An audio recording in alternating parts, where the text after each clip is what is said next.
कहा गया था चौथा स्तंभ आपको। भारत के लोकतंत्र का फोर्थ पिलर में प्रतिपक्ष की भूमिका इस देश का पत्रकार निभाएगा। मैं यहाँ उपस्थित आप सभी सम्मानित अतिथिगण, देवियों, सज्जनों, राकेश मौर्य जी ने आज इस सभागार में जिस विषय पर विमर्श के लिए हम सभी को बुलाया है, निष्पक्ष प्रतिनिधि के संपूर्ण टीम को, उनके परिवार को 8 साल के इस जलसे के उपलक्ष्य में, क्योंकि आप स्थापना दिवस जो मना रहे हैं, इस पर हम अपनी ओर से, अपने मित्रों की ओर से जो मेरे साथ यहाँ उपस्थित हैं, आप सभी को बहुत बहुत मुबारकबाद देना चाहता हूँ, अखबार के परिवार को, उस टीम को, कि आपने शानदार अपनी सफर पूरी की 8 साल की। अखबार में जो लेखन है उसके स्तर को जो मैंने देखा है, इसीलिए मैंने एक बार व्यक्तिगत मुलाकात में उनसे अपनी भावना भी उनसे साझा किया था कि हमको ये कहने में कोई गुरेज नहीं है। मैं निश्चित तौर पर ये कहना चाहता हूँ कि आप इस अखबार को राष्ट्रीय अखबार, हिंदी वाला राष्ट्रीय अखबार, जिसका बहुत बड़ा अभाव है हमारी अपनी दृष्टि में, जनसत्ता को छोड़ के और अंग्रेजी में इंडियन एक्सप्रेस को छोड़ के हमारी दृष्टि में, हमारे देश में इस तरह का कोई अखबार नहीं है। तो मैंने व्यक्तिगत उन्हें इस बात के लिए साधुवाद भी दिया और मैंने कहा भी कि बिना डिगे आप इस संकल्प को पूरा करने में आगे बढ़ें। मेरा संकल्प आपके अखबार के नाम से झलकता है।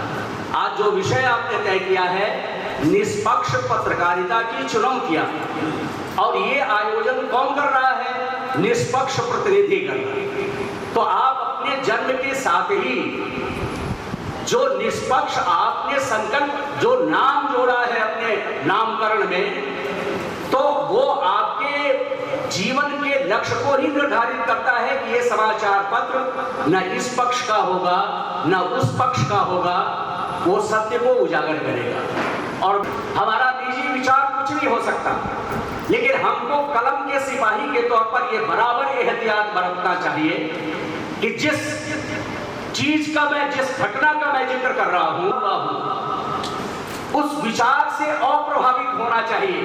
हम तथ्य को जनता तक, पब्लिक डोमेन में ठीक से पहुंचाएं, हमारा झुकाव किसी पक्ष की तरफ ना हो।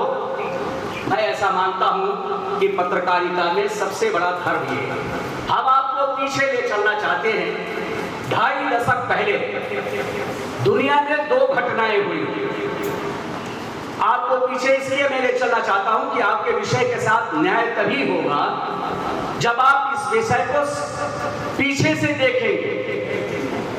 2.5 दशक पहले दुनिया में 2 घटनाएं हुई, ग्लोबल स्तर पर 2 घटना हुई। एक सोवियत गणराज्य का विघटन, विश्व मानचित्र से गायब होना, याद करिए। और दूसरी घटना भारत का एक हस्ताक्षर पर राजी हो जाना। मैं आपको कहना चाहता हूं, इन 2 चीजों ने पूरी दुनिया की क्या तांत्रिक मूल्यों के स्थापन का जो प्रयास शुरू हुआ, वहां विस्फोट हो गया और अलग अलग मुल्क बन गए। जब आप रात को सोए, दूसरे दिन उठे, तो आपने देखा कि विश्व राजनीति का एक बहुत बड़ा स्तंभ वो बिखर गया बगैर एक कतरा खून बहाए। और दूसरी घटना, हमारे देश का राजी हो जाना, WTO के गैट के प्रस्ताव पर राजी हो जाना, general agreement on tariff and trade. और भारत का कोई प्रधानमंत्री इसके पूर्व अमेरिका के दबाव के आगे घुटना टेकने को नहीं तैयार। इसके बगैर मुबाहिसा के हमारे देश के किसी भी एकेडमिक फोरम पर इस पर कोई विस्तृत बहस नहीं हुआ कि भारत क्या करने जा रहा है। और आप जानते हैं, स्वर्गीय श्रद्धेय नरसिम्हा राव हस्ताक्षर किया, बगैर सोचे समझे, और परिणाम ये हुआ कि क्या हो गया 25 वर्षों में, क्या बदलाव आ गया अपने देश में। आप देखिए, सारी मान्यताएं, आप सोचिए, सन 1991 के पूर्व की पत्रकारिता हमारे देश में बाजारवाद का जिक्र आप कर रहे हैं। सन 1991 के उस गैट के हस्ताक्षर के बाद विश्व की उदारीकरण का दौर चला, उसने सब कुछ बदल दिया। अखबार की भी मान्यता बदल दिया, राजनीति की मान्यताएं बदल गई और दौलत ने सबसे बड़ा हस्तक्षेप किया हमारे लिए, जिसका कोई विधिक स्वामी नहीं। आज वो पैसा न केवल भारत के निर्वाचन को प्रभावित कर रहा है, लेकिन वहां सीईओ पद आने लगा, वहां प्रबंधक के पद आने लगे। वो कहां गया एथिकल जर्नलिज्म? अब ये पूरी तरह से व्यवसाय हो गया। और जो अलग अलग प्रोफेशन के एथिक्स थे हमारे वहां, चिकित्सक कैसा काम करेगा ये उसका पेशा था, इंजीनियर के भी एथिक्स थे, अखबार वाले का भी एथिक्स। बहुत बड़ा माध्यम हो गया।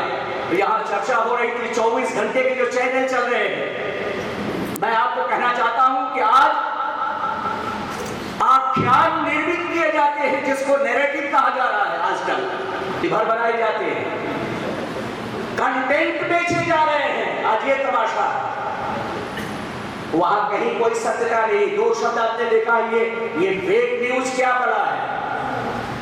मैं आपको कहना चाहता हूं कि ये जो बला आई है, ये जो व्याधियां आई हैं, अब आप तलाशिए कि पत्रकारिता की रूह कहां है, कहां चली गई। ये गलत जो समाचार प्रसारित होते हैं, वो फैक्ट चेकिंग, जो फैक्ट्स को चेक करने वाला जो मैकेनिज्म है,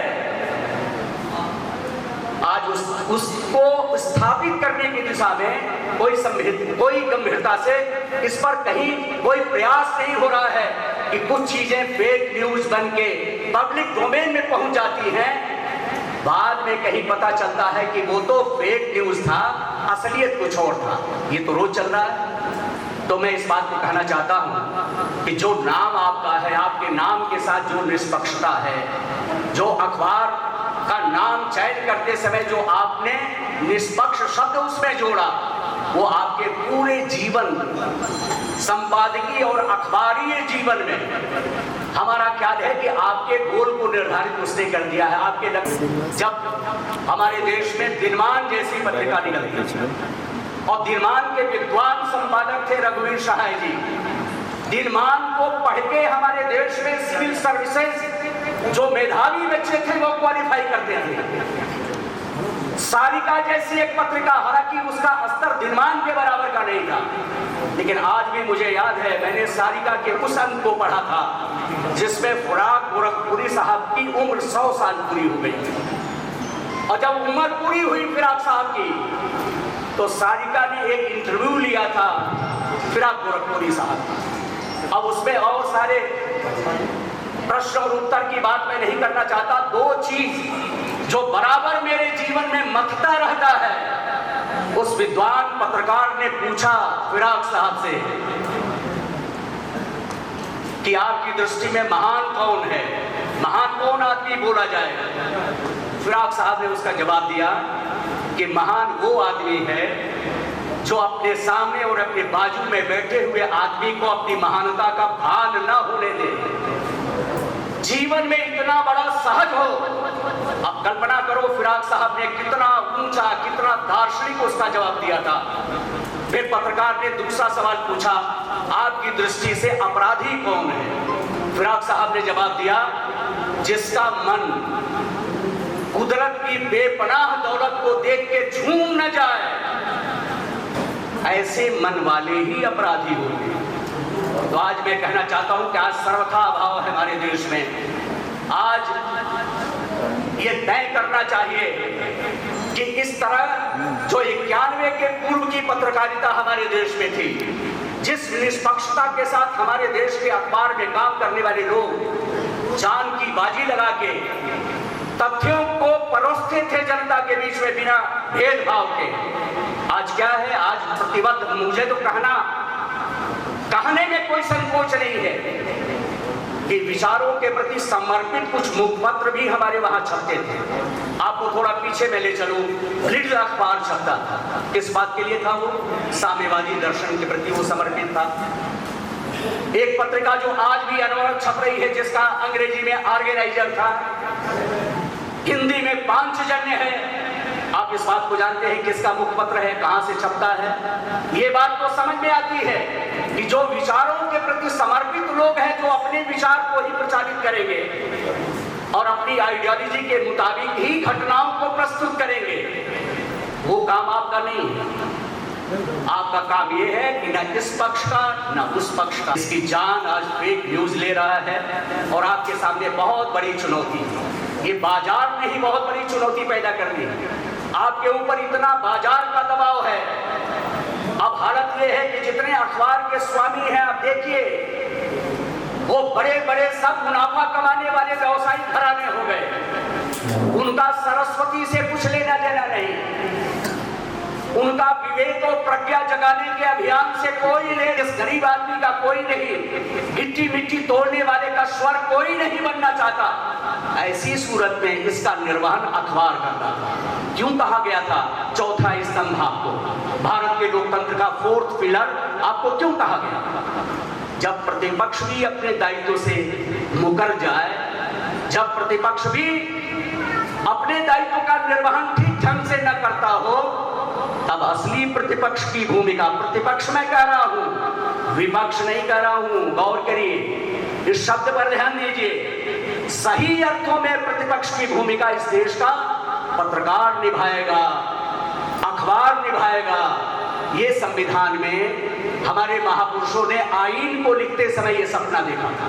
तो मैं आपको कहना चाहता हूं, आज फिर से उस संकल्प को पूरा करना है, क्योंकि आप चौथे स्तंभ हैं। और क्या तमाशा हमारे देश में, कुछ लोग शायद इसमें बैठे हों जो मेरी बात से सहमत ना हो। मैं तो इतना कहना चाहता हूं कि पहले पत्रकारिता, अखबार किसी तरफ झुकता था, सत्ता की तरफ झुकता था। अखबार का मूल काम क्या है? अखबार का मूल काम है सत्ता प्रतिष्ठान से सवाल पूछना।